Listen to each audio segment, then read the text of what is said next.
রাত 1টা বাজে। আলোর বর 8 কেজি মাছের ব্যাগ আলোর হাতে ধরিয়ে দিয়ে কাটতে বলে হনহনিয়ে নিজের রুমে চলে গেল। আলো তার যাওয়ার পানেই চেয়ে আছে। একটা মানুষ এতটা নির্দয় কিভাবে হতে পারে? মাছগুলো নিয়ে রান্নাঘরে রেখে তার জন্য খাবার বেড়ে রুমে নিয়ে গেল আলো। খাবার তার সামনে রেখে আলো চলে আসছিল। পেছন থেকে তার স্বামী ডাক দেয়। আলো, কালকে সকালে আমি মাছ ভাজা খাবো, তাই মাছগুলো তুমি এক্ষুনি কেটে রাখো। আর হ্যাঁ, কালকে সকালে যেন আমি মাছ পাই। জি। বলে বের হয়ে গেল আলো। বাবা মা শখ করে নাম রেখেছিল আলো, কিন্তু জীবনে আলোই আসলো না। অন্ধকার আর অন্ধকার দেখতে পায় সে। পানির গ্লাস নিয়ে আলো তার বর শাওনের সামনে দাঁড়িয়ে আছে, আর উনি ওনার মতো খেয়েই যাচ্ছে। একটাবার জিজ্ঞেস করলো না যে আলো তুমি কি খেয়েছো? আলো না কারো কাছ থেকেই বা কি আশা করে? বিয়ের 1.5 বছর হয়ে গেছে, আলো কখনো মা হতে পারেনি। এর চেয়ে বড় কষ্ট আর কি হতে পারে? তাকে একটা বাচ্চা দিতে পারেনি, তাই আজ আলোর এই দশা। শাওন খাবার শেষ করে শুয়ে পড়ল। আলো সব গুছিয়ে লাইট অফ করে রান্নাঘরের দিকে গেল। এবারের নিয়ম, বরের আগে স্ত্রী খাবার খেতে পারবে না। তাই রোজ শাওনের জন্য রাত 1টা 2টা পর্যন্ত অপেক্ষা করে আলো। বাবা নামক ছায়াটা নেই, তাই আলোর এই অবস্থা। পাতিলে অল্প ভাত ছিল, তাই খেয়ে মাছ কাটলে বসলো আলো। মাছের দিকে চেয়ে মুচকে হেসে মাছকে বলল, মাছ আজ না আসলেও পারতি। আজও আমায় ঘুমানো যাবে না। জানিস তো আমি মাছ কাটতে পারি না, তারপরও অল্প শিখেছি আর কাটতে দেরি হয়। এই জিনিসটা শাওন জেনেও নিয়ে এসেছে। কি আর করার, তোকে এখন আমার কাটতেই হবে। মাছ কাটতে কাটতে নিজের কথাগুলো বলে ফেলে আলো। গল্পের নায়িকার নাম আলো ইসলাম। আলোদের পরিবারে আলোরা 5 জন সদস্য ছিল। আলোর আম্মু, আব্বু আর তার ছোট ভাই আর আলোর দাদি। আলোর ভাই আলোর থেকে 2 বছরের ছোট ছিল। আলোর আব্বু প্রবাসী ছিল। তখন আলো ক্লাস 6-এ পড়ে। আলোর আব্বু একেবারের জন্য এসে পড়ে। দিনকাল ভালোই যাচ্ছিল, কিন্তু হঠাৎ কি যে হলো, আলোর জীবনে একেবারে অন্ধকার হয়ে গেল। আব্বু রোড অ্যাক্সিডেন্টে মারা গেল, আর আলোরা এতিম হয়ে গেল। কোথাও যাওয়ার জায়গা নেই। আত্মীয় স্বজনও আলোদের থেকে মুখ ফিরে নিয়েছিল। শেষ ফলে আলোর মা ও দাদি মিলে সিদ্ধান্ত নিল আলোকে পড়াশোনা ছেড়ে কাজে লাগাতে হবে। কি আর করার। ক্লাস 8-এর আলোর পড়াশোনার অবসান ঘটে, কিন্তু আলোর ভাই পড়াশোনা করছে। করবেই না কেন? বংশের একমাত্র ছেলে, পড়ালেখা না করলে কি হয়? মায়ের কাছ থেকে সেলাই কাজ শিখে তা দিয়ে শুরু করলো আলো, আর আশেপাশের বাড়ির ছোট ছোট বাচ্চাদের পড়িয়ে চলতো আলোদের জীবন। আলোর মায়ের কোমরে ব্যথা থাকতো, তাই উনি সেলাই করতো না। আলোর মা মাঝে মাঝে বাবার বাড়ি থেকে কিছু সাহায্য পেত, হঠাৎ তাও বন্ধ হয়ে গেল। আলোর মামা আর সাহায্য করতে পারবে না বলে সাফ সাফ জানিয়ে দিল। ছোট থেকে আলোর দাদি আলোকে দেখতে পারতো না, কারণ মেয়ে হয়ে জন্মেছিল তাই। আলোর দাদির সাথে তার মাও তেমন হয়ে গিয়েছে। সারাদিন সেলাই আর টিউশনি করে, সাথে বাসার সব কাজ করে রান্নাবান্না আলোকে করতে হতো। হয়তো এসবের কারণে সংসার জীবনে কাজের জন্য কথা কম শুনতে হয়েছে। আলোর জীবনে প্রত্যেকটি সিদ্ধান্ত অন্য কেউ নিয়েছে, আর সিদ্ধান্ত সব সময়ের মতো ভুলও ছিল। আলো কি চায় তার কারো মাথা ব্যথা নেই। হয়তো সবাই আলোকে মানুষ কম, রোবট বেশি ভাবত। আলোর বয়স যখন 24, তখন আলোর বিয়ে হয় শাওনের সাথে। বিয়ে নিয়েও কত শত কথা। কেউ আলোকে বিয়ে করতে চায়নি। আলোর নাকি দোষ আছে, আলো নাকি ভালো না, তাই তো বড় বোন রেখে ছোট ভাই বিয়ে করে ফেলেছে। এমন অনেক কথা শুনেই যাচ্ছিল আলো। আলোর পরিবার আলোকে বিয়ে দেয়নি, কারণ আলো তাদের প্রয়োজন ছিল। যখনই দেখলো তাদের ছেলে বিয়ে করে ফেলেছে, পড়াশোনার পাশাপাশি একটা কাজ করছে, তখন আলোকে ব্যবহার করার টিস্যুর মতো ছুঁড়ে ফেলে দিয়েছে। আলো ছোট ভাই আকরামের যখন 21 বছর বয়স, হঠাৎ করে সে এক মেয়েকে নিয়ে হাজির। বাসায় এসে বলল সে বিয়ে করেছে। তখন আলো 23 বছরে পা দিয়েছে। আলোর হাসি মুখে ছোট ভাইয়ের বউকে বরণ করে নিয়েছিল। তার জন্য আলোকে কথা শুনতে হয়েছিল। আলো কখনো কোনো কিছুর প্রতিবাদ করেনি, আর করার প্রয়োজনও মনে করেনি, কারণ এইসব তার আস্তে আস্তে শুয়ে গিয়েছিল। এভাবে হুট করে আকরামের বিয়ের কারণে সমাজ ও পরিবারের কাছে আলো হাসির পাত্র আর বোঝা হয়ে গিয়েছিল। যে যেভাবে পেরেছে আলোকে মেশিনের মতো ব্যবহার করেছে। ঠিক 1 বছর পর আকরামের শাশুড়ি আলোর জন্য বিয়ের প্রস্তাব আনে। তার মা আর দাদি না দেখে রাজি হয়ে যায়। হবেই বা না কেন, বাড়ি থেকে যত তাড়াতাড়ি সম্ভব বিদায় করতে পারলেই তো বাঁচে। আলো তখনও চুপ ছিল। অতঃপর শাওনের সাথে আলোর বিয়েটা হয়ে গেল। বিয়ের পর জানলো শাওন মুদি দোকানদার, ইনকাম ভালো, কিন্তু তার জুয়ার নেশা আছে। তার জন্য সে রোজ রাতে দেরি করে বাসায় ফিরত। মাছ কাটতে কাটতে ভোর হয়ে গেল। আজান দিচ্ছে, আজও ঘুমোতে পারল না আলো। মাছগুলো নিয়ে ধুয়ে রেখে রুমের দিকে পা বাড়ালো। নিজের রুমের কাছে এসে চুপ করে তাকিয়ে রইল আলো।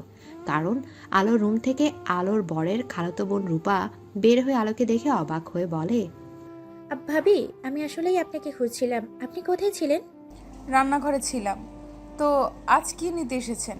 ফোনের চার্জার নাকি চিরুনি নাকি টর্চ লাইট? আসলে আমার না চা খেতে ইচ্ছা করছিল, তাই আপনার কাছে আসলাম। এক কাপ চা বানিয়ে দিতেন তাই। আচ্ছা ঠিক আছে, আপনি যান, আমি আসছি। বলে দ্রুত পায়ে নিজের রুমের দিকে পা বাড়ালো রূপা।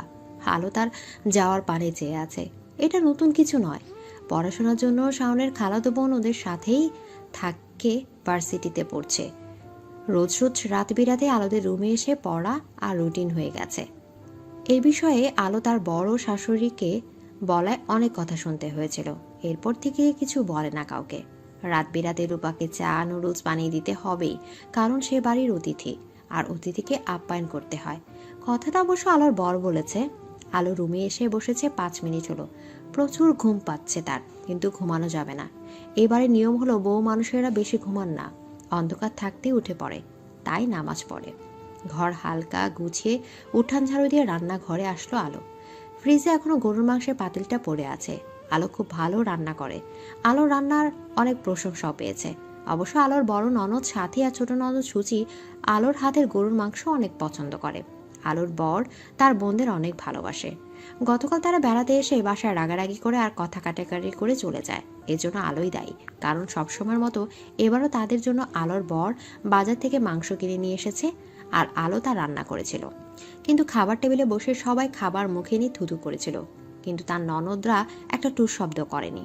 তারা আলোর দিকে শুধু চেয়েই ছিল। তখন আলোর শাশুড়ি বলেছিল, এগুলো তুমি ইচ্ছা করে করছো না, যাতে আমার মাইয়ারা খাইতে না পারে? এত হিংসা পেটে নিয়ে থাকো কেমনে? আহা মা, ছাড়ো না, এতদিন ধরে খাচ্ছি, কই কখনো তো হয়নি এমন। আজ প্রথম হয়েছে তাতে কি? হ্যাঁ মা, বাদ দাও। ভাবির হাতের রান্না কতবার খেলাম, কখনো তো লবণ মরিচের কম বেশি হয়নি। আজ হয়তো ভুল করে হয়েছে, নয়তো কেউ করেছে। রূপার দিকে যে কথাটা বলল সুচি। নে, এইবার তো খুশি? আমার মাইয়াগুলোরে দেখতে পারোস না, তাই মাংসে লবণ বেশি দিছস, তাই না? না মা, আমি সব ঠিকঠাকই দেখেছিলাম। তারপরও কিভাবে যে লবণ বেশি হয়ে গেল বুঝতে পারছি না। হ্যাঁ, তা বুঝবা কেমনে? লোভ দিনও তো অন্য কেউ মিশাই দিছে, তাই না? কতবার কইছিলাম শাওনরে এমন ফকিন্নি বাড়িতে বিয়ে করিস না, কিন্তু আমার কথা না শুনছস। নাই বাপ পোলা মিলা বলস মাইয়া ভালো। আহা মা, বাদ দাও না।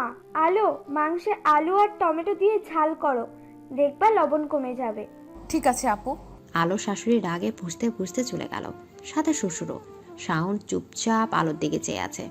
না ভাবি, থাক, আমার লাগবে না, এখন ইচ্ছে নেই। এইবার তো খুশি হয়েছেন ভাবি? শাওন কি বিয়ে করেছো? ঘরে অশান্তি ছাড়া কিচ্ছুই পারে না। বাপের বাড়ি থেকে কিছু শিখে আসে নাই? রূপা, তুই এইসব কথা কেন বলছিস? তুই কি পারিস? অন্যের সংসারে দখল দিতে আসবি না। এবার দুই বোন আর রূপার মাঝে কথা কাটাকাটির এক পর্যায়ে আপুরা চলে যায়, আর আলো সেখানে নির্বাক হয়ে দাঁড়িয়ে আছে। শাওন চুপচাপ উঠে চলে গেল আর ফিরল রাতে। আলো জানতো আজকে কাহিনীর জন্য শাস্তি হিসেবে আলোকে নির্ঘুম থাকতে হবে। শাওন কখনো আলোর গায়ে হাত তোলেনি, কিন্তু মানসিকভাবে অত্যাচার করতে ভালোই জানে। আলো জানে না কিভাবে এবার লবণ বেশি দিয়েছিল।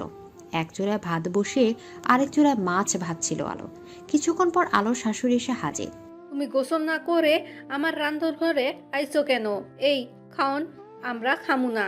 চিন্তা করার কিছু নেই মা, সারা রাত মাছ কেটে আজানের সময় রুমে গিয়েছি, ঘুমাইনি, তাই গোসল করার প্রয়োজন নেই বলে নিজের কাজে মন দিল আলো।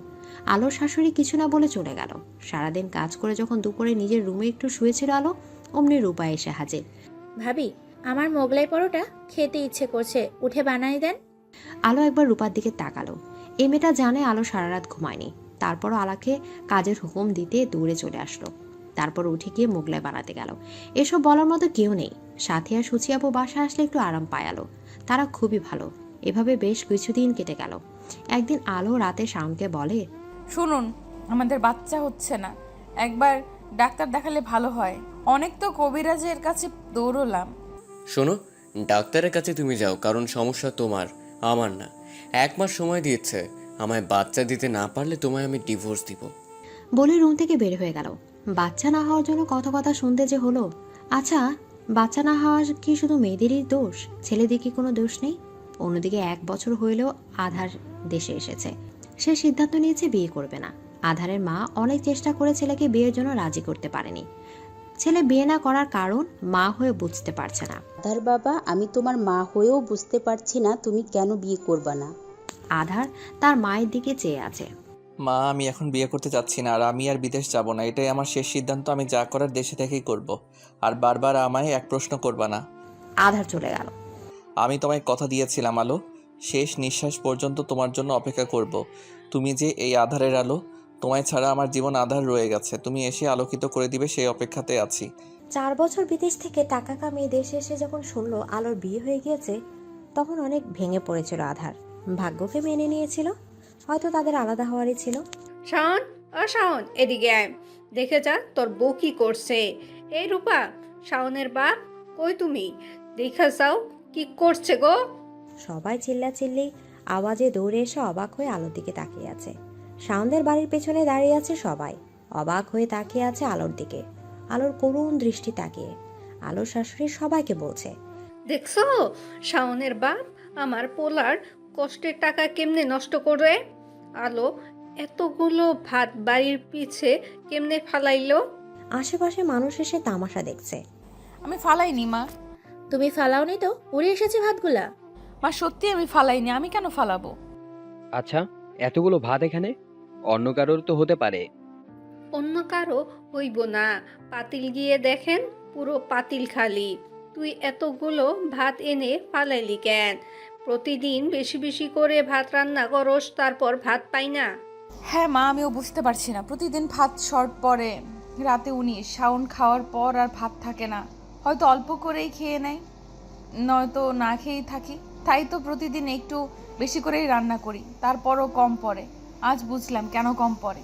কিন্তু সত্যিই আমি ফেলে দেইনি, বিশ্বাস করেন, আমি ফেলে দেইনি। কেন আমি ফেলে দিব? আলো কথাগুলো মনে মনে বলছে, কারণ তার কথা শোনার যে কেউ নেই। নিজের দুঃখগুলো মা ভাইয়ের কাছে বলার স্বাধীনতা নেই তার।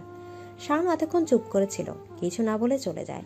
শাশুড়ি আর রূপা মিলে আলোকে আরও অনেক কথা শুনিয়ে একসময় তারাও চলে যায়। শ্বশুর আলোর দিকে চেয়ে চলে গেল। আলো সেখানে ঠায় দাঁড়িয়ে আছে। এভাবে কিছুদিন কেটে গেল।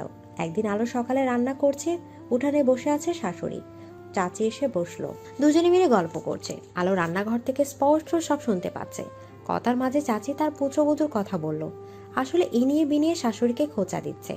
ভাবি জানেন, 80,000 টাকা দিয়ে বউয়ের বাপে খাট বানায় পাঠাইছি, যাতে তাগো মাইয়া ভালোভাবে থাকতে পারে। কেউ কি এত দাম দিয়া? বুঝেন না, এইগুলো হলো সামাজিকতা। সাথে ফ্রিজও দিছে। আপনি কই পলাডারে বিয়া করাইলেন, ভালো জায়গা করাইতে পারলেন না। আমাগো বউয়ের কিন্তু বাচ্চা হইব।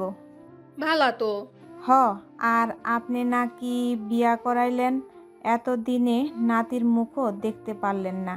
কবিরাজ দেখান ভালো দেখা। অনেক দেখছি, কোনো কাম হয় না। আচ্ছা বাদ দে, মাইয়ার কোনো দোষ আছে? আচ্ছা, এইবার ঈদে আমাগো বউয়ের বাড়ি থেকে বাজার পাঠাইছে। আপনার বউয়ের বাড়ি থেকে কি কি পাঠাইছে? আলোর শাশুড়ি চুপচাপ কথাগুলো শুনছিল, কোনো মতে কথা কাটিয়ে ঘরে চলে গেল। এদিকে আলো হালকা হাসলো। একটা মেয়েকে তার শ্বশুর বাড়িতে নিচু করার জন্য পাশের বাড়ির চাচি আর সমাজই দায়ী। আমার শাশুড়ির এসবে লোভ নেই, কিন্তু যখন শুনে অমুকের বউয়ের বাড়ি থেকে এটা দিচ্ছে সেটা দিচ্ছে, সেখানে যে কারোরই মাথা নষ্ট হবে, রাগ উঠবে, লোভ জাগবে। তারা যৌতুক নেবেও, ঢোল পিটিয়ে মানুষের জানাবেও। আবার যারা নেবে না তাদের কানে বিষও ঢেলে দিবে। জানি না চাচি এসবের কথার ফল কি হবে। কি আর হবে, আস্তে আস্তে এসবের প্রভাব আলোর উপর পড়ছে। আলোর ভাইয়ের এত দামের খাট দেওয়ার সামর্থ্য নেই। ছোট মানুষ পড়াশোনার পাশাপাশি কাজ করছে, সাথে সংসারের হাল ধরেছে। আলো কিভাবে স্বার্থপরের মতো বাবার বাড়ি থেকে কিছু চাইবে? তার উপর আলো যে বেঁচে আছে নাকি মরে গেছে সেই খোঁজই তো নেয় না কেউ। আবার তাদের কাছ থেকে কি আশা করবে? আলোর ভাইয়ের সাথে আলোর কখনো মিলছিল না। ও আলোর সাথে কথা কম বলতো, এখনও বলে না। আলো নিজে থেকেই ওকে কল দিয়ে থাকে। শুনেছে ওর বউ নাকি বাচ্চা হবে। শুনে খুবই খুশি হলো, আবার দুঃখও লাগছে। যদি মেয়ে হয় তাহলে কি সেই মেয়ের সাথেও আলোর মতো আচরণ করবে? ভয় হয়, খুবই ভয় হয়। আল্লাহ যেন তাকে পুত্র সন্তানই দান করে। যাই হোক, আলোর শাশুড়ির পরিবর্তনের জন্য এসব চাচিরাই দায়ী। শুরুতে কিছু বলতো শাশুড়ি, কিন্তু এসব শুনতে শুনতে উনি আলোর সাথে এমন ব্যবহার করে। একদিন বিকালে শাওন বাসায় এসে আলো তখন কাজ করছিল। আলো, আলো। জি, আসছি। আলো রুমে আসার পর আলোর হাতে একটা প্যাকেট ধরিয়ে দিয়ে বলে, তোমার জন্য উপহার। আলো খুশি হলো। এই 1.5 বছরে প্রথম শাওন তাকে কিছু কিনে দিল। প্যাকেট খুলে দেখলো একটা ছোট্ট ডায়মন্ডের নাকফুল। আলো এতদিন পাথরের নাকফুল পরতো। শাওন বলল পড়তে, আলো বলল পড়বে। এরপর শাওন দোকানে চলে গেল। আলোর অনেক খুশি লাগছে। প্রায় 5 মিনিট ধরে নাকফুলের দিকে চেয়ে আছে। অন্যদিকে আধার এলাকায় একটা দোকান দিলে ওষুধের দোকান। সে খেয়াল করলো সব আছে, কিন্তু ওষুধের জন্য অনেক দূরে যেতে হয়। তাই সেই দোকান দিল। আজ থেকে দোকানে মালামাল এনে সব ঠিকঠাক করবে। আধা নিজের রুমে বসে হিসাব করছে। এমন সময় তার দরজায় কড়া বসলো। আধা দরজা তাকিয়ে দেখলো তার বউ ভাবি দাঁড়িয়ে আছে। ভাবি এসে বলল, ভাবি আপনি? আসতে পারি? হ্যাঁ হ্যাঁ আসুন, কোনো দরকার? আদার ভাইয়া, আপনার সাথে কিছু কথা ছিল। হ্যাঁ বলুন, কি হয়েছে? ভাইয়ের সাথে কি ঝগড়া হয়েছে নাকি? না, তেমন কিছুই না। আসলে আমার বিয়ের 5 বছর হলো। আপনাকে দেখছি আপনি খুব চুপচাপ থাকেন। হঠাৎ করে একদিন বললেন বিদেশ যাবেন, পড়াশোনা করবেন না। তো আপনার ভাই আপনাকে তার কাছে নিয়ে গেল। সেখানে 4 বছর থাকলেন। অনেক ছুটি থাকার পর দেশে আসেননি। একটাই কথা, টাকা কামাতে হবে। এরপর 1 বছর আগে আসলেন, আর হুট করে সিদ্ধান্ত নিলেন বিয়ে করবেন না। ঠিক বুঝতে পারছি না কি হয়েছে, খুলে বলুন তো। আমাকে ভাবি নয়, বড় বোন বা বন্ধু মনে করুন। আধার চুপচাপ তার ভাবির কথা শুনলো। একটা দীর্ঘশ্বাস ছেড়ে বলা শুরু করলো। এতদিনে মনে চাপা কষ্টগুলো আজ বলতে যাচ্ছে কাউকে। আমি একজনকে ভালোবাসি, এখন থেকে নয়। যখন আমার বয়স 7 বছর তখন থেকে। আমরা একই ক্লাসে পড়তাম, সমবয়সী আমরা। সে আমার 2 মাসের বড়। হা হা হা। ছোটবেলায় এই কথা বারবার মনে করিয়ে দিত। হালকা চাপা স্বভাবের ছিল, কিন্তু আমার সাথে কথা ঝুরি ফুটতো। আমাকে সবসময় বকা দিত, কারণ সে আমার বড় ছিল। তাও 2 মাসে এই কথা দিনে 15 বার আমাকে শোনাতো। হা হা হা। বলে আধার হাসছে। ভাবি অবাক চোখে তাকিয়ে আছে। এই প্রথম আধারকে হাসতে দেখলো। শাশুড়ির কথায় আজ দেবরের সাথে খোলাখুলি কথা বলতে এসে অবাক হচ্ছে। ওমা, বেশ তো। সে কোথায়? নাম কি? কোথায় থাকে? ভাবির এমন প্রশ্ন আধারের চেহারায় হতাশা ছেয়ে গেল। নিজের মনের চাপ আর কষ্টগুলো বের করে চেহারায় স্পষ্ট ফুটে উঠেছে। আলো, তার নাম আলো। বর্তমানে সে শ্বশুর বাড়িতে। 14 বছর হয়ে গেছে, তার সাথে দেখা হয় না, কথা হয় না। আচ্ছা ভাবি, আমি আসি, আমার কাজ আছে। কোনো মতে কথা কাটিয়ে চলে গেল আধার। ভাবি যাওয়ার পথে চেয়ে আছে। আধারে মা এসে বলল, বৌমা কি বলেছে আধার? আর এভাবে তাড়াহুড়া করে যে চলে গেল? আলো নামের এক মেয়েকে ভালোবাসে। আলো নামে কাউকে চিনেন কি মা? আধারে মা চিন্তায় পড়ে গেল। নামটা বেশ শোনা শোনা লাগছে। নাম শুনেছি, কিন্তু মনে পড়ছে না। ওরা একই ক্লাসে একই স্কুলে পড়তো। একটু মনে করার চেষ্টা করুন। আচ্ছা, আমি ভেবে দেখছি। পরের দিন বিকালে সব কাজ শেষ করে নিজের ভাইকে ফোন দিল। অনেক কষ্ট করে একটা সেকেন্ড হ্যান্ড ফোন কিনেছে আলো। এটাই ব্যবহার করে। তাও বাবার বাড়ি থেকে স্টুডেন্টের বেতনের টাকা জমিয়ে কেনা ফোন। খুব যত্ন করেই রেখেছে। আলো সব কিছু যত্ন করে রাখার চেষ্টা করে। তারপরও আলোর যত্নে করা জিনিস হারিয়ে যায়। পরপর 2 বার কল দিলেও ব্যস্ত বলছে। জানে না যতবার কল দেয় ততবারই ব্যস্ত বলে থাকে। তাই ভাইয়ের বউ ফাতেমাকে কল দিল। মেয়েটা গর্ভবতী, কেমন আছে খবর নেই এই ভেবে। দ্বিতীয়বার রিং হওয়ার পর রিসিভ করলো। আসসালামু আলাইকুম ফাতেমা। আমি ফাতেমার মা বলছি। কেন কল দিয়েছো? আর কি চাই? ভাইয়ের কাছ থেকে খালি নেওয়ার মধ্যেই আছে, দেওয়ার মধ্যে নাই। জামাই কত কষ্ট করে কাজ করে, টাকা জমাচ্ছে ফাতেমার ডেলিভারির জন্য। আর তুমি লোভে মেয়ে আমার মেয়ে সুখ দেখতে পারোনি, তাই না? ফাতেমার মা কথার আগামাথা বুঝতে না পেরে ওনাকে থামিয়ে জিজ্ঞেস করলো, আন্টি কি বলছেন? আমি কিছুই বুঝতে পারছি না, আমাকে বুঝিয়ে বলুন। কি বলবো? তোমার জামাইকে পাঠিয়েছো টাকার জন্য? তোমার জামাই এসে বলছে তোমার নাকি কিছু টাকা লাগবে চিকিৎসার জন্য। নিজে তো বাচ্চা জন্ম দিতে পারোনি, আবার আমার মেয়ের বাচ্চা হবে তাই হিংসে করছো, তাই না? লোভী মেয়ে, হিংসুটে, অলক্ষী কোথাকার। আরো অনেক কথা শুনে ফোন কেটে দিল। আলো চোখের কোণে নোনা জল জমে গেল। তা গড়িয়ে পড়ার আগে মুছে ফেলল। বাবার মৃত্যুর জন্য আলোকে যখন দায়ী করেছিল প্রচুর কেঁদেছিল। এরপর যখন স্কুলে যেতে পারতো না তখনও কেঁদেও কারো মন গলাতে পারেনি। মানুষ আলোকে সবসময় অলক্ষী বলতো। এসব আস্তে আস্তে সয়ে গিয়েছিল। পৃথিবীতে দুইজন আলোকে সবচেয়ে বেশি ভালোবাসতো, এক আলোর বাবা, আরেকজন সে, যে আলোর থেকে 14 বছর আগে অনেক দূরে চলে গেছে। তার দেখা আর মেলেনি। বাবার মারা যাওয়ার পর নিজেকে এতটাই গুটিয়ে নিয়েছিল যে প্রয়োজন ছাড়া কোথাও যেত না। মানুষ তো বাদই দিল, আলো তার মা ও দাদি কথা শুনতে শুনতে তিক্ত হয়ে গিয়েছিল। আসলে বাবা থাকলে হয়তো আজ আলো অনেক সুখী থাকতো। বাবাকে আলোর অবস্থার কথা বললে দৌড়ে আলোকে নিয়ে চলে যেত, কিন্তু নেই, কেউ নেই আলোর। একটা ভাই যার সাথে আলোর কথাই হয় না। মানুষ ঈদে বাবার বাড়ি যায়। বিয়ে হওয়া 2 বছর হয়ে যাচ্ছে, কিন্তু 5 বারও বাবার বাড়ি যেতে পারেনি। এক তো শ্বশুরবাড়ি থেকে আলো চলে গেলে কাজ করবে কে, আরেক হলো বাবার বাড়িতে আলো গেলে আলোকে খাওয়াতে তাদের খরচ হবে। মা আলোকে কিছু বলতো না, কিন্তু দাদি তার সাথে যোগ দেওয়া নতুন মানুষ আলোর ভাইয়ের শাশুড়ি। আলো জানে আলোর মা কখনোই সুখ পায়নি, পাবে কিভাবে। প্রথমেই যে জন্ম হলো কন্যা সন্তানের, সুখের আবেশ পেয়েছে আলোর ভাই হওয়ার পর। আলোর মাকে মাথায় তুলে নিল। এখনো হয়তো আলোর জন্য তার মা কষ্ট পায়। রূপা আলোর বরকে পছন্দ করত, তা আলো আগেই বুঝে গিয়েছিল। তারপরও কিছু বলেনি, কারণ আলোর বরের মেয়ের নেশার চেয়ে টাকা ও জুয়ার নেশা আছে।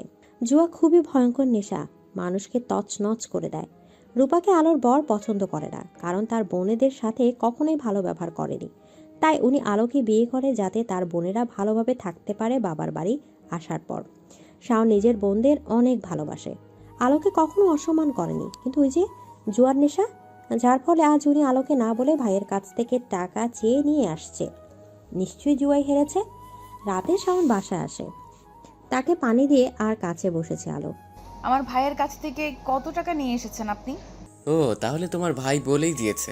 হ্যাঁ, নিয়েছি টাকা, আর তোমার জন্যই তো নিয়েছি। ওই যে তোমাকে উপহার দিলাম নাকফুলটা, মনে করো তোমার ভাইয়ের দেওয়া উপহার। যাও গিয়ে খাবার নিয়ে আসো, প্রচুর খিদে পেয়েছে। বলে বাথরুমে চলে গেল শাওন। আলো চুপ হয়ে আছে। কেমন মানুষ ইনি, ছি। বউ, আমার ব্লাউজটা সেলাই হয়েছে। পরের দিন আলো কিছু না বলে ব্লাউজ তার হাত দিয়ে দিল। বাবার বাড়ি থেকে নিজের সেলাই মেশিনটা নিয়ে এসেছিল, কারণ এখানে দুটো সেলাই মেশিন, একটা মায়ের জন্য আর একটা নিজের জন্য। কয়েক ঘন্টা পর শাওন বাসায় এসে তার মায়ের রুমে গেল। মা, কি হয়েছে? ফোন করে আসতে বললা কেন? তোর বউ কি করছে জানোস? আবার কি করেছে? রহমান চাচার বউয়ের কাছে তোমার বউ তার সেলাই মেশিন বিক্রি করে বাবার বাড়ি গেছে। মানে কি, কেন? আর বিক্রি করার সময় তোরা কোথায় ছিলি? আমার ব্লাউজটা দিয়া নিজেই বেঁচে গেছে কা, একবারও বলে যায় নাই। এখন তোর বউরে তুই কিছু বলবি? আমার তো দাম নাই। হ্যাঁ, অনেক হয়েছে শাওন ভাই, এবার কিছু করো। বিক্রি করেছে যাতে আমাদের জামা কাপড় বানায় না দেওয়া লাগে। শাওন প্রচুর রেগে আলোকে কল দিচ্ছে, কিন্তু ফোন বন্ধ। 1 ঘন্টা পর আলো এসে হাজির। এখান থেকে বাবার বাড়ি যেতে 40 মিনিট লাগে। আলো কিছু না বলে নিজের রুমে পা বাড়ায়। এদিকে আলো বাসায় এসে নিজের রুমে চলে গেল।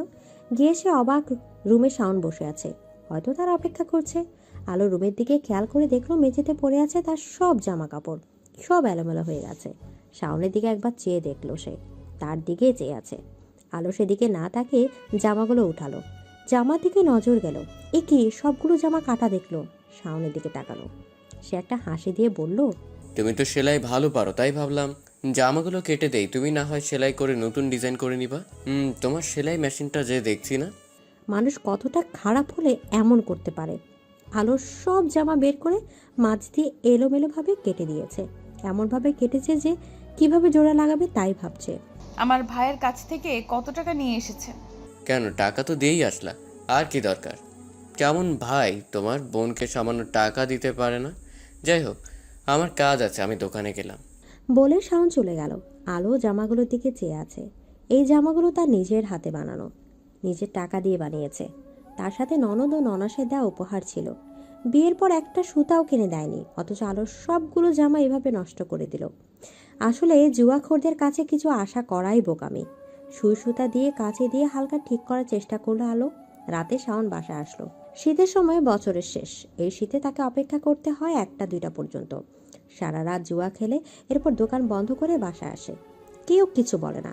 শাওনের হাতে বাজারে ব্যাগ দেখে আলো মনে মনে বলল, আজও নতুন শাস্তির ব্যবস্থা করেছে হয়তো। শোনো, চালে গুঁড়াগুলো দিয়ে পিঠা বানাতে বসো, কালকে আমার বোন আর ভাগিনাদের জন্য পিঠা নিয়ে যাব। আলো চুপচাপ শাওনের দিকে চেয়ে আছে।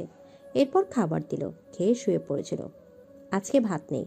রোজ রোজ ভাতের ঝামেলা ভালো লাগে না। সে দেখে গিয়েছিল ভাত আছে। কিছুক্ষণ আগেই রূপা 1 প্লেট ভাত নিজের জন্য নিয়ে গেল। এই মেয়ে রাত 8টা একবার খেয়েছে আর 12টা একবার খেয়েছে। জানি না কেন এমন করলো, অন্য কেউ খাবে কিনা সেদিকে খেয়াল নেই। এরপর চালে গুঁড়ো দিয়ে রুটি বানিয়ে খেয়ে গিয়ে শুয়ে পড়লো আলো। তার মনে মনে বলল, আমিও মানুষ, কাজের লোকের মতো এত কাজ করতে পারবো না। রাতে মাছ নিয়ে আসবে, চালের গুঁড়া নিয়ে আসবে, আমার দিকে কোনো খেয়াল নেই কারোর, শুধু হুকুমের উপর চলে। কালকে রাতে একটা গার্লস গ্রুপে নিজের মনে না বলা দুঃখের কথাগুলো শেয়ার করেছিল আলো ফেক আইডি দিয়ে। সেখানে দেখলো আলোর মতো অনেক বোন এমন অবস্থায় মুখ বুঝে সহ্য করছে। অনেকে আলোকে অনেক সাহস দিয়েছে যে তার বাবা মারা যাওয়ার পর কেউ দেয়নি। এইভাবে এত কাজ করতে করতে একদিন মরেই যাবে, তাই আজ সাহস করে নিজের জন্য কিছু করতে হবে। বাচ্চা হচ্ছে না, এতে আলোর কোনো দোষ হবে? কত মানুষের দোষ। 12 বছর ধরে বাচ্চা হয় না, কই তারাও তো সংসার করছে। অনেকে বলল তাদের কারো 6 বছর 8 বছর ধরে বাচ্চা হচ্ছে না, কিন্তু বর সাপোর্ট দিচ্ছে। আল্লাহ না দিলে কি করার, দোয়া ছাড়া তো আর কোনো পথ নেই। এসব ভাবতে ভাবতে ঘুমিয়ে গেল সে। আজ মেঝেতে ঘুমাচ্ছে। শাওনের পাশে ঘুমাতেও কেমন যেন গা ঘিন ঘিন করছে তার। সকালে শাওনের আগে ঘুম থেকে উঠে কাজে লেগে গেল আলো। ঘুম থেকে উঠে শাওন চিল্লাচিল্লি করছে, আলো সেদিকে কান না দিয়ে নিজের কাজ করছে। কাজ শেষ করে পিঠা বানাবে। তোমাকে না বলেছি রাতে পিঠা বানাতে, বানানি কেন? কাজ সেরে বানাতে বসবো, আর আমি মানুষ, রোবট নই। আমারও ঘুমের প্রয়োজন আছে। নির্ঘুমের থেকে থেকে আমি এত কাজ কেন করব? শাওন আর কিছু বলল না, চলে গেল। এসব সে মুখ খারাপ করতে চাচ্ছে না। আর আজ আলোকে কেমন যে অন্যরকম লাগছে। কাজ শেষ করে আলো রূপাকে ডাকছে। রূপা, ও রূপা, এদিকে আসো। কি হয়েছে? এত ডাকাডাকি করছেন কেন? বড় আপু আর ছোট আপুর বাড়িতে পিঠা পাঠাবো, তাই আমার সাথে পিঠা বানাতে আসো। আমি পিঠা বানাবো কেন? আপনার ননদ আপনি বানান, আমি পিঠা বানাতে পারি না। কেউ একজন পেছন থেকে বলল, তো কি পারেন? বসে বসে অন্যের ঘরে খেতে পারেন, আর মানুষকে অর্ডার দিতে পারেন, আর কুটনামি করতে পারেন, তাই না? সুচি আপু আপনি? হে মা, বললেন না যে আসবেন? উনি শাওন গিয়ে নিয়ে আসতো, আসলে কি কোনো অসুবিধা হয়নি তো? না ভাবি, বড় আপাও আসছে ভাবি। ওই দিন তো চলে গিয়েছিলাম, তাই আজ আসলাম। শীতে বাচ্চারা নানি বাড়িতে আসবে বায়না ধরলো। মা দেখে যান, ছোট আপু এসেছে। আলো খুশি হয়ে সুচির মালামাল ঘরে নিয়ে এলো। রূপা মুখ বাঁকা করে ঘরে চলে যায়। এই সুচি আর সাথীর সাথে সে কথায় পারবে না, তাই কথা বাড়ায় না। কি গো মা, আইসো তুমি? আসো, দাও আমার নাতিটারে দাও। সে সুচি আপুর 1 বছরের ছেলেকে কোলে নিল আর 5 বছরের মেয়েকে সাথে নিয়ে ভেতরে গেলেন। আলো, সুচিরে শরবত দাও। কত দূর থেকে আইছে। কি রে মা, জামাইবাবু আসলো না? আর না কইয়া যে আইসো, আমারে ফোন দিলা না? কত কষ্ট কইরা আইসো, শাওনের বাপরে পাঠাইতাম, হে নিয়ে আইতো তো। বিআইন সাহাব আর বিআইন সাহাব ভালো আসেনি? উনি ব্যস্ত মা, তাই আসে নাই। আর সবাই ভালো। আচ্ছা, বড় ভাই কোথায়? আলো শরবত দিতে দিতে বলল, উনি আসতেছে দোকান বন্ধ করে। আর আপনি একা আসছেন কিভাবে? কখন রওনা দিয়েছেন? আমার ভাসুর আর শ্বশুর মিলে আমাকে আর ভাবিকে গাড়িতে উঠিয়ে দিয়েছে। আমার যাও তার বাবার বাড়ি গিয়েছে, আমিও আসলাম। যাক, আমার বড় ব্যাগটাও দাও তো ভাবি। সুচি তার ব্যাগ থেকে অনেক কিছু বের করলো। এর মাঝে শাওন এসে হাজির।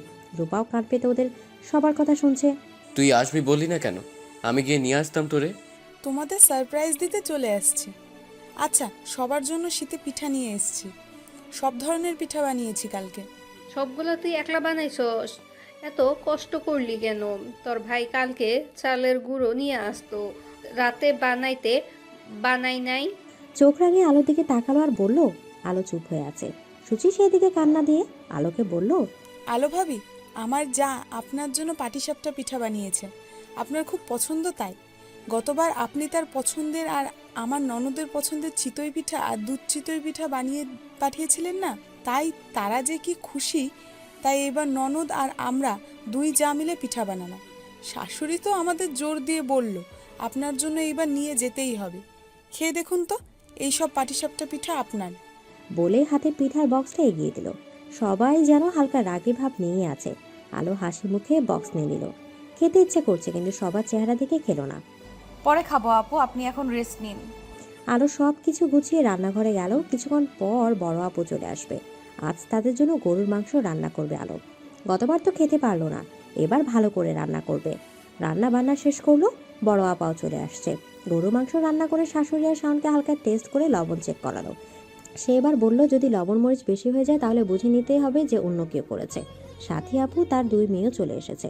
সবাই খাবার টেবিলে বসেছে। সাথী আপু রান্না করে নিয়ে এসেছে। উনি কাবাব আর পায়েস বানিয়ে বাসা থেকে নিয়ে এসেছে। সবাই খাবার খাবে। আলোকে তার শ্বশুর আর ননাস আর ননদ জোর করে বসিয়েছে। এতদিন সবার শেষে খেত, কিন্তু আপুরা আসলে একসাথে খায়। আলোকে নিজের বোনের মতো মনে করেন। ভাগ্য একটু হলেও ভালো, তাই এমন বোনের মতো ননদ ননাস পেয়েছেন। তারা সবসময় আলোর সাথে ভালো ব্যবহার করে। শুরুতে শাশুড়িও ভালো ব্যবহার করতো, কিন্তু বাচ্চা না হওয়ায় আর পাশের বাড়ির চাচিরা তাদের বউদের কথা বলে বলে একসময় আলোকে তুচ্ছ তাচ্ছিল্যের পাত্রী বানিয়ে দিল। সাথে রূপা তো আছে, বিয়ের পর থেকে এখানেই পড়ে আছে। ঈদের সময় দুদিন নিজের বাড়ি থেকে দৌড়ে চলে আসে। আলোর বর তাকে পাত্তা দেয় না, তারপরও আলোদের পেছনে পড়ে আছে। আপুরা 10 দিন থেকে চলে গেল। অন্যদিকে আধারের রুমে ওর বড় বোন মা ভাবি বসে আছে। আধার চুপ করে আছে। আমি সবাইকে সবটা বলে দিয়েছি আধার, আমি তোমাকে আর এভাবে দেখতে পারছি না। ওই মেয়ে তোমাকে ছেড়ে অন্য কারো হয়ে গিয়েছে। তুমি কেন তার জন্য অপেক্ষা করছো? সে তো ফিরবে না, সে তার স্বামী সংসার নিয়ে ব্যস্ত। আপু ভালোবাসলে যে মিল হবে এমন তো নয়। আমাদের না হয় অমিলই থাক, আমরা ওর সাথে আমার শেষ দেখে 14 বছর আগে, যেদিন আমরা ওই এলাকা ছেড়ে এখানে এসেছিলাম। এই 14 বছরে তার কথা আমি মুহূর্তে মুহূর্তে মনে করি। তার হাসি, তার কথা সব। সে আমায় বদলে দিয়েছিল, আমার পাশে ছিল। কিভাবে আমি তাকে ভুলতে পারি? আমাকে ভুলে যাওয়ার কথা বলো না প্লিজ। 14 বছর অনেক চেষ্টা করেও তার দেখা পাইনি। তারপর আমি তার জন্য অপেক্ষা করব, কারণ সে বলেছিল সে শুধু আধারের আলো। আধার এসব কথা বলে ছাদে চলে গেল। আয়শা, আধারের বোন, একবার আমাকে সব বলতা। কি বলতাম? আমি নিজেও জানতাম না। তোমরা তো জানো আধার সহজে কাউকে কিছু বলতে চায় না। আর আমি আলোকে চিনি, তাই আমাকে নিয়ে ওদের বাসায় গিয়েছিল 7 বছর আগে। অনেক চেষ্টা করেছে আলোর সাথে দেখা করার কথা বলার জন্য, কিন্তু আলোর প্রয়োজন ছাড়া বাড়ি থেকে বের হতো না। তার উপর ওর দাদি দেখা করতে দিত না। আমি আর আধার বিয়ের প্রস্তাব নিয়ে যাওয়ার বলেছে। আধারের চাকরি নেই, বয়স কম, দিবে না বিয়ে। আধার 3-4 বছরের সময় চেয়েছিল, সে কিছু না কিছু করবে, কিন্তু কে জানতো ওর বিয়ে যে হয়ে যাবে। আমি অনেক খোঁজ নেওয়ার চেষ্টা করেছি, কিন্তু পারিনি। এখান থেকে অনেক দূরে হওয়ায় যেতেও সময় লাগে মা। আর আধার বলেছে ও তোমাদেরকে বলবে, তাই আমি এত বছর চুপ ছিলাম। ভুলেই গিয়েছিলাম সেদিন আলোর কথা। জিজ্ঞেস করেই বুঝতে পারলাম। মা, আপনারা কি আলোকে চেনেন? কেমন দেখতে? হ্যাঁ বৌমা, চিনি। 20 বছর আগে আমি আর তোমার বাবা আমার 3 ছেলে মেয়েকে নিয়ে ওখানে আলোদের বাড়ির পাশের বাড়িতে ভাড়া থাকতাম। তোমার বাবা কাজ করতো সেখানে। আর সেখানে আধারের সাথে পড়তো এক মেয়ে, নাম তার আলো। একই স্কুলে, একই ক্লাসে। আলোর সাথে দেখা হওয়ার পর আধার সারাদিন আমার সাথে আলোর কথাই বলতো। একটা কাহিনী এখনো আমার মনে আছে। আলো ওকে বাঁচিয়েছে। ও নাকি রাস্তায় সবার সামনে পা পিছলে পড়ে গিয়েছিল। আশেপাশের বাচ্চারা হাসাহাসিতে আধারের সে কি কান্না পাচ্ছিল। হঠাৎ নাকি একটা মেয়ে তার পাশে মাটিতে বসে পড়ে। নিজের ড্রেসে হালকা কাদা মেখে, তা দেখে আশেপাশের বাচ্চারা হাসি বন্ধ করে চলে যায়। এরপর আধারকে বাসায় দিয়ে নিজের বাসায় চলে যায়। আধার তখন থেকেই যখনই আলোকে দেখত দৌড়ে ওর কাছে চলে যেত। এই কাহিনী আধার আমাকে অনেকবার বলতো। এসব চলছে আর আধারের মায়ের চোখ ছলছল করছে। নিজের ছেলের মনের কথা বুঝতে পারেনি। 5 বছর ওখানে থেকে এরপর ওর বাবার চাকরি চলে যাওয়ার এলাকা ছেড়ে এখানে এসে 14 বছর হয়ে গেল। আর এই 14 বছর আধার কত শত বাহানা করে এলাকায় গিয়েছে। আজ বুঝতে পারলো কেন গিয়েছে। এভাবে অনেক দিন কেটে যায়। আলোর ভাইয়ের বউয়ের বাচ্চা হওয়ার সময় চলে এলো। একদিন সকালে শাওন আলোকে বলছে, আলো, দোকানের মাল উঠাবো, তোমার ভাইয়ের কাছ থেকে 10,000 টাকা চাও তো। কি বলেন? আমার ভাই কোথা থেকে টাকা দিবে? আর আর কয়দিন পর ওর বউয়ের ডেলিভারি, আপনি জানেন না? হ্যাঁ, আমি কিছু চাইলেই এই সমস্যা সেই সমস্যা, আর বিয়ের সময়ও তো কিছু দেয়নি। আমি আহামরি কি চেয়েছি যে দিতে পারবে না? আমাকে ধার দিতে বল, আমি ফেরত দিয়ে দিব। দেখুন, এটা সম্ভব না। এর আগেও আপনি আমায় না বলে ওর কাছ থেকে টাকা নিয়ে এসেছেন। আমি পারবো না। শাওন হালকা রেগে গেল। শোনো, নিজের কাপড় চোপড় রেডি করো, আমি তোমায় গাড়িতে উঠিয়ে দিব। টাকা নিয়ে আসতে পারলে আসবা, না পারলে আসার দরকার নেই। এমনিতেও তুমি কোনো কাজেরই না। আমি আমাদের বিয়ের এতদিন হয়ে গেছে, বাবা হতে পারলাম না। আমি দোকানে যাচ্ছি, এসে যেন তোমার মুখ না দেখা লাগে। বলে চলে গেল শাওন। আলো সেখানে ঠায় দাঁড়িয়ে আছে। দুপুরে শাওন খাবার খেতে এসে দেখে আলো নেই। সারা বাড়ি খুঁজেও আলোকে পেল না। ওর মাও বলল আলো নাকি চলে গেছে। এর মানে সত্যি চলে গেছে। যখন গিয়েছে টাকা নিয়ে আসবে, তাই সে মাথা ঘামালো না। বাবার বাড়ির দরজায় দাঁড়িয়ে আছে আলো। আলোকে এভাবে এত বড় ব্যাগের সাথে দেখে সবাই অবাক হয়ে যেয়ে আছে। আলোর দাদি বিরক্ত হয়ে বসে আছে। হুট করে আলোর আশায় সবাই অবাক। বাবার বাড়ির দরজার সামনে দাঁড়িয়ে আছে আলো। নিজের সাথে করে আনা ট্রলি ব্যাগটা বাইরে রেখে হাতে খবরের কাগজে মোড়ানো একটা বক্স নিয়ে প্রবেশ করলো। আলোকে এখানে দেখে ওর মা ও ভাইয়ের বউ এগিয়ে এলো। এই সে আলো যার চোখের নিচে কালি, অনেকটা ফুলে গেছে। এই ফোলা মোটা নয়, অতিরিক্ত পরিশ্রমের ফলে এমন অবস্থা হয়ে গেছে। কেমন ফ্যাকাশে দেখছে লাগতে। নিজের মলিন চেহারা নিয়ে দাঁড়িয়ে আছে। আলোকে দেখে ওর মা জিজ্ঞেস করলো, তুমি কিছু বলো না কেন?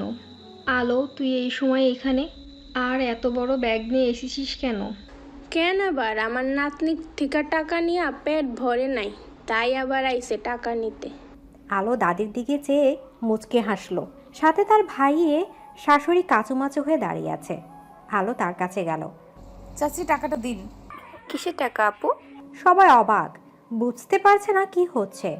আলো সেদিকে কান না দিয়ে এবার একটু জোরে বলল, টাকাগুলো দিন। আলোর ভাইয়ের শাশুড়ি রুমে গিয়ে টাকা এনে আলোর হাতে দিল।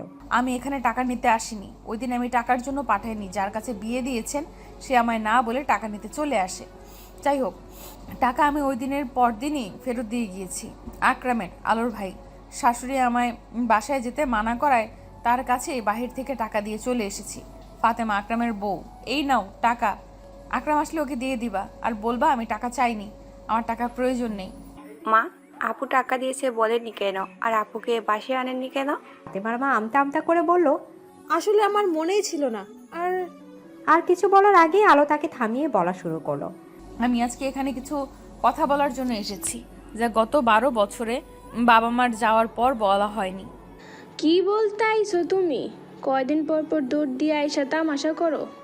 দাদিমা, আমার বিয়ে 2 বছর হয়েছে। এই 2 বছরে 5বারও আমি এই বাড়িতে আসিনি। তাহলে কিভাবে বলেন যে 2 দিন পর পর এসেছি? আচ্ছা, আমায় আপনি দেখতে পারেন না কেন? আমি মেয়ে বলে? আপনাকে একটা প্রশ্ন করি, আপনি যখন জন্ম নিয়েছেন তখন কি ছেলে হয়ে জন্ম নিয়েছেন নাকি মেয়ে হয়ে? বলে একটু দম নিল। কান্না পাচ্ছে খুব। এই প্রথম আলো মনে চাপা কথাগুলো বলছে, আর বলতেই হবে। আজ না বললে কখনোই যে বলা হবে না। আলোর দাদি চুপ হয়ে আছে, আর চুপ থাকার আলো আবার বলা শুরু করলো, আপনি আগের যুগের মেয়ে হয়ে ভালোভাবে থেকেছেন, খেয়েছেন, ভালো জায়গায় বিয়ে করে বাচ্চা জন্ম দিয়ে নাতি নাতনি দেখে নাতির ঘরের পতি দেখতে যাচ্ছেন। কই, আপনার মা দাদিরা তো আপনাকে ঠিকই ভালো লালন পালন করেছে। তাহলে আমি এই যুগে হয়ে শিক্ষিত সমাজে থেকে আমার প্রাপ্য অধিকার ভালোবাসা থেকে কেন বঞ্চিত হব? কেন ছেলে মেয়েকে আলাদা চোখে দেখতে হবে? আশেপাশে কত মানুষ দেখলাম, কই তারাও তো কন্যা সন্তানকে ঠিকই লালন পালন করছে। তারা পার্থক্য করছে না কেন? আছে কি উত্তর কারোর কাছে? তাদের আপনিই বলেন।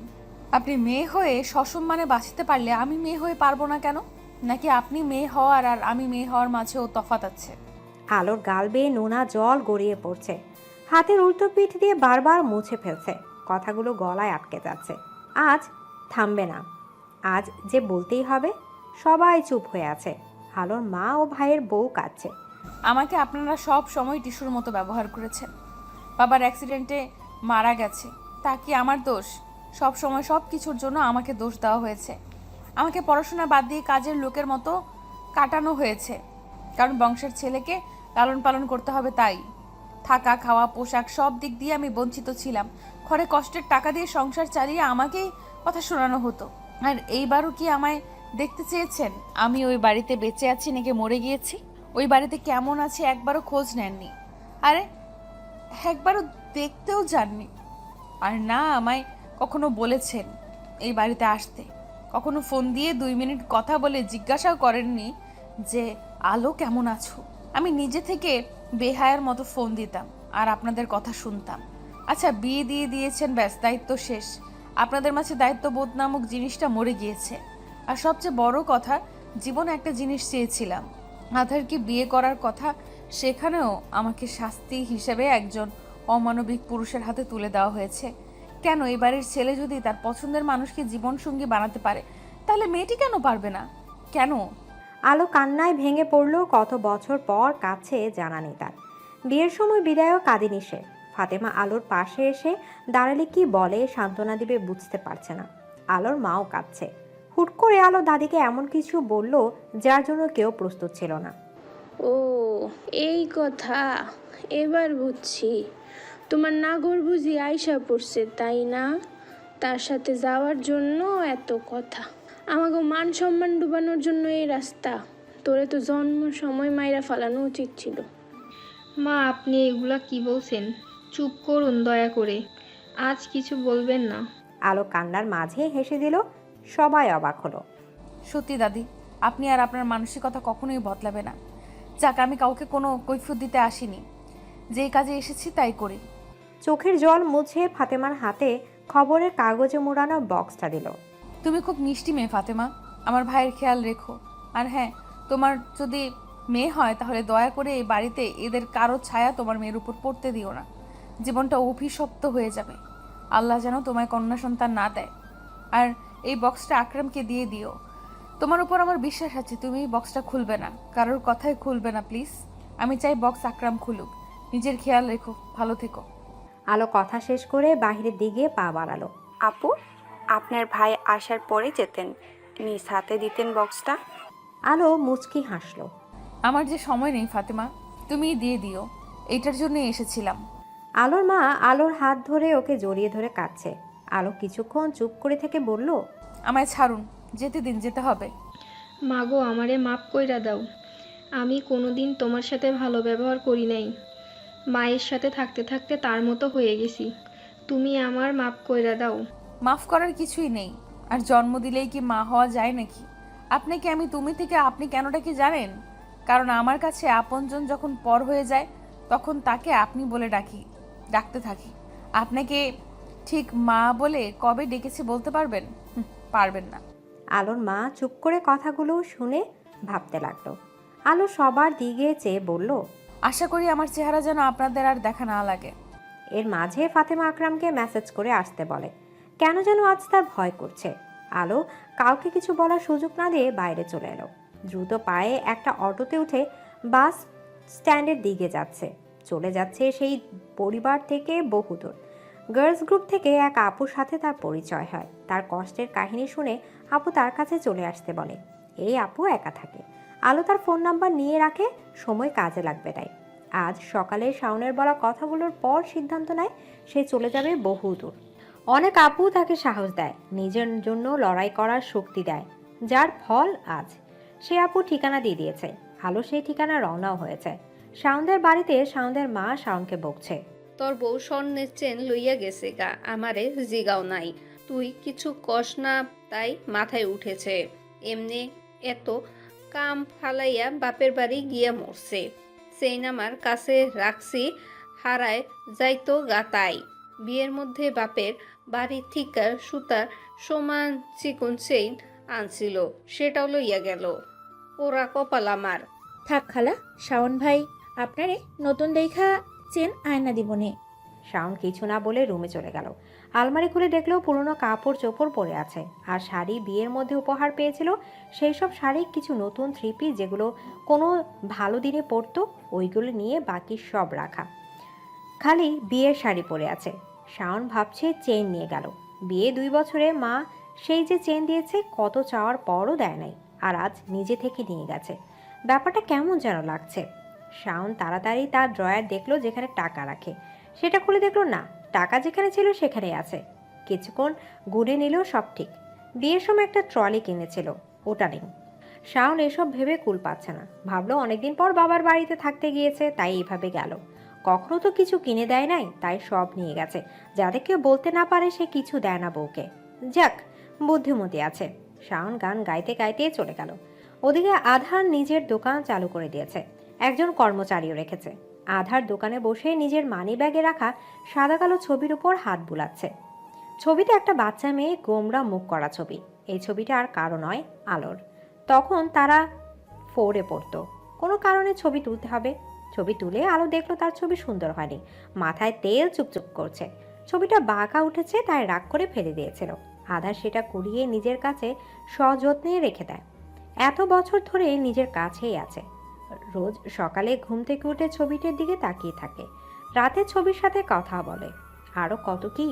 আধার হাসছে আর মনে মনে বলছে, আমার 2 মাসের বড় আলো খুব তো জোর গলায় বলেছিল তুমি শুধু আধারের আলো, কিন্তু আজ কি হলো আধারের আলো যে অন্য কারো হয়ে গেল?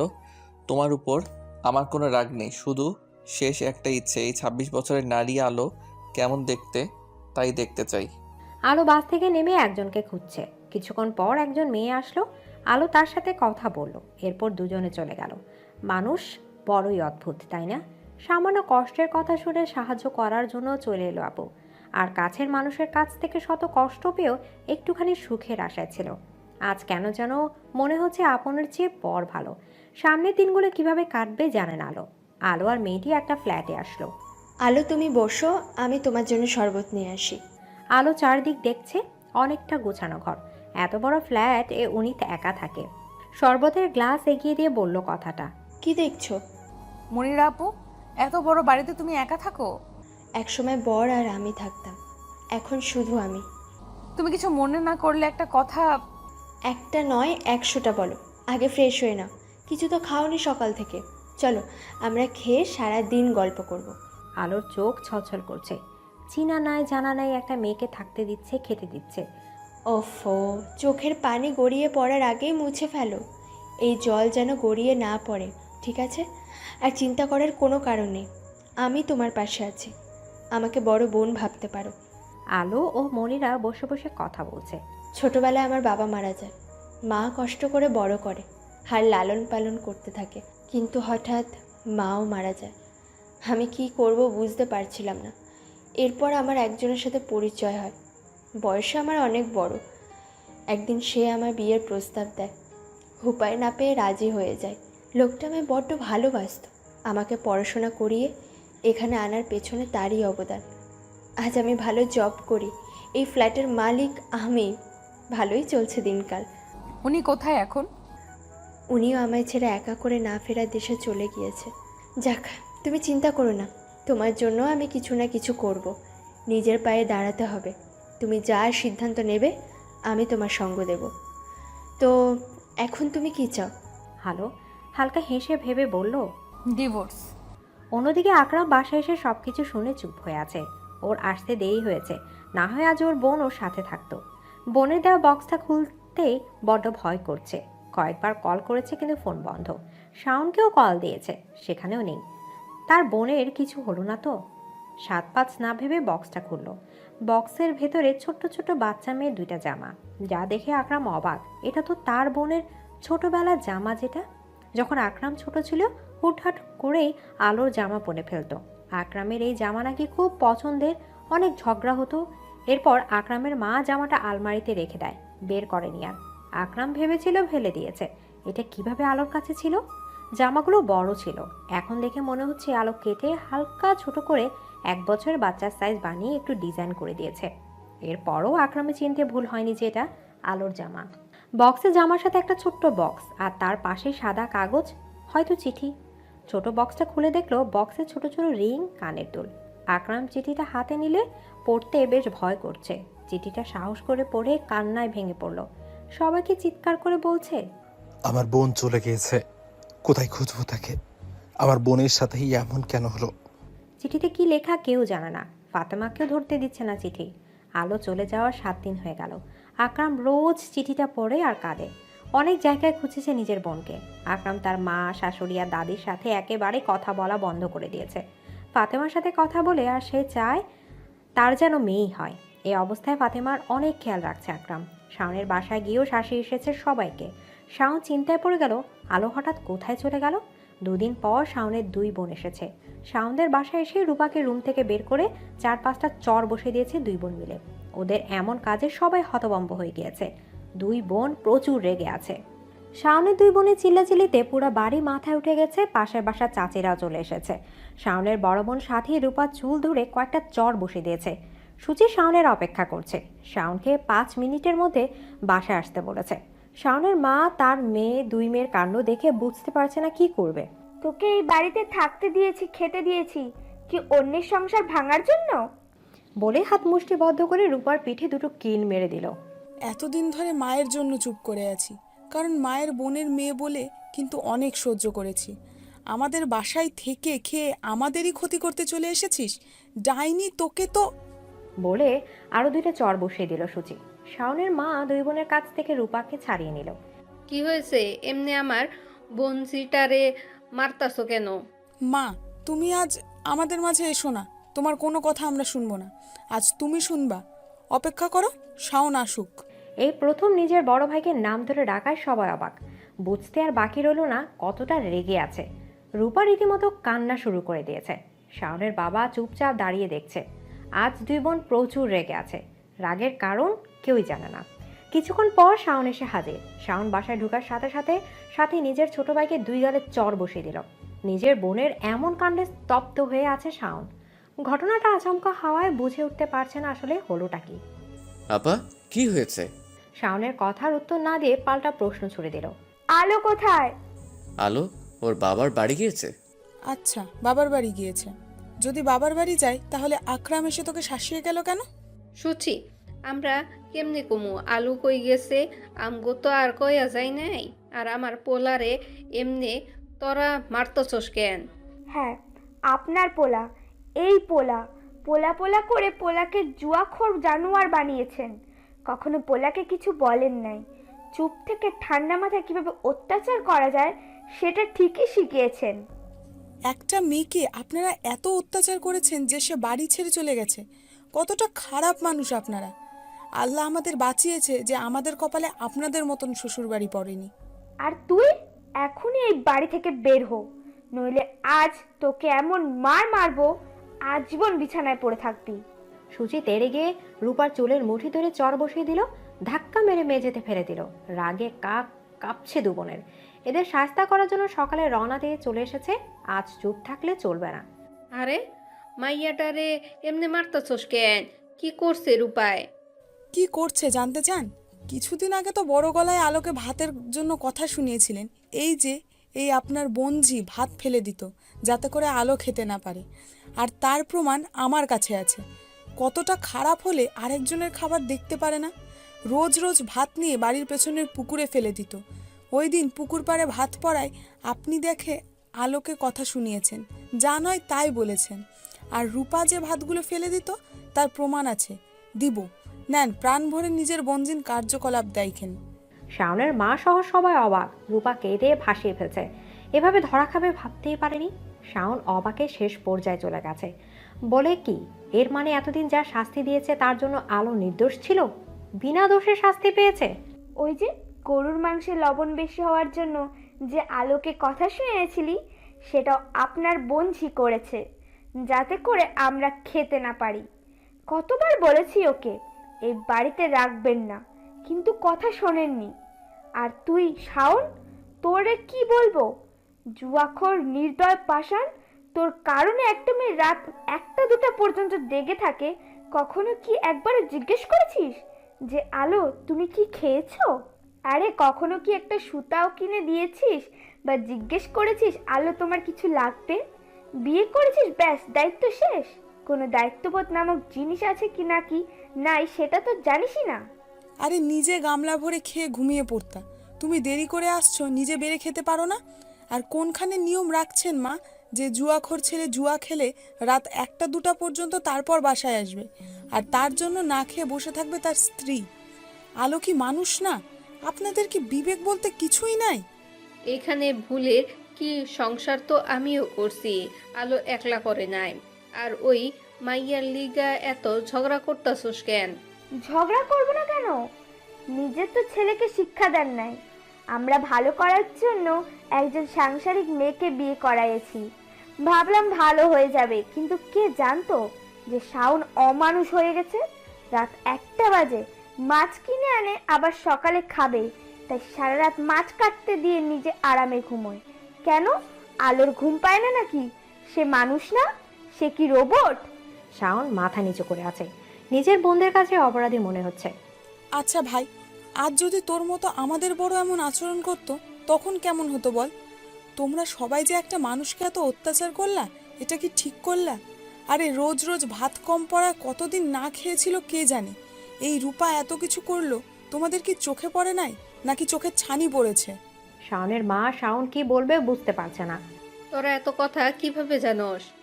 এখনো আপনার এটা নিয়ে মাথা ব্যথা যে আমরা কিভাবে জানি এত কথা? একটু অনুতাপ নেই। ছি ছি, কেমন করে আপনাদের জন্ম হয়েছিল? মা, আলোর বাচ্চা হয় না। একবারও কি ডাক্তার দেখাইছেন? মানুষের কথা শুনে শুনে এই কবিরাজ সেই কবিরাজের কাছে নিয়ে গেছেন। পোলার বউরে যদি ডাক্তার দেখাইতেন, কিন্তু তা করেন না। আমাদের পাশের বাসার চাচি বিয়ের 22 বছর হয়ে গেছে নিঃসন্তান। কই, তারা তো সুখে সংসার করছে। তোদের যদি কখনো ফোনে কল দিই, তখনও আলোর দোষের লিস্ট আমাদের শোনাতি। কখনো কি তার গুণের কথা বলেছিস তোরা? শাওনের মা মুখ কালো হয়ে গেল। কিছু কিছু মানুষকে শত বুঝালেও তারা বুঝবে না, তেমনি শাওনের মা। আমি কেন ডাক্তার দেখাবো? সমস্যা আমার না আলোর। তুই ডাক্তার? হ্যাঁ, তুই ডাক্তার নাকি?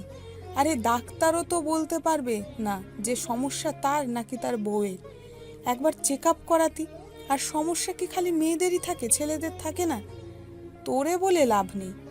এই রূপা, এই মুহূর্তে এই বাড়ি ছেড়ে তুই চলে যাবি। আর তুই এই বাড়িতে থাকলে আমরা এই বাড়িতে কখনো আসবো না। আর শাওন, তোরে কয়েকদিনের সময় দিচ্ছি। আলোর কাছে মাপ চেয়ে সসম্মানে আলোকে এই বাড়িতে নিয়ে আসবি।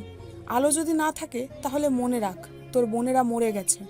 হায় হায় আল্লাহ, দেখছো কাল ছাপিনি গেল তো গেল, আমার সংসারটারে ভাঙা দিয়া গেল। চুপ, একদম চুপ। তোর কান্নার আওয়াজ আমার সহ্য হচ্ছে না। কখনো তোকে কিছু বলি নাই, কিন্তু আজ চুপ থাকতে পারলাম না। আমি মুখ বুঝে তোদের কাহিনী দেখতাম, কিছু বলার সাহস থাকতো না। নিজেকে দোষ দিতাম, কেন একটা মেয়ের জীবন নষ্ট করলাম। আলোরে পছন্দ করে বউ বানিয়ে এই বাড়িতে আনছি। মাইয়াটা এত ভালো, আর তারে কাল সাপিনি বলস? আরে বলতো, কখনো কি আলো তোর সাথে উঁচু গলায় কথা বলেছে? শাওন, তুই বল, কখনো ও তোর কথার অমান্য করেছে? তোদের কাছে কি কিছু চেয়েছে? তোরা যা বলতি তাই করতো, কিন্তু তার বিনিময়ে তোরা কি দিলি? চিন্তা কর। সুযোগ পেলেই তোর এই বঞ্জি কাজের অর্ডার দিয়ে বসতো। রাত বিরাতে শাওনের ঘরে গিয়ে এই খাবে সেই খাবে বলে আলোর ঘুম হারাম করে দিছে। এইগুলো কি তোর চোখে পড়েনি? শাওনের মারে কত ভুল করলি, শাওনের মারে কত ভুল করলি। সংসার আলো না, তোরাই ভেঙে দিলি। সোনার হরিণকে চিনতে পারলি না? এখনো সময় আছে, আলোর কাছে মাপ চেয়ে নিয়ে আয়। শাওন চুপ করে মাথা নিচু করে আছে। কথাগুলো তীরের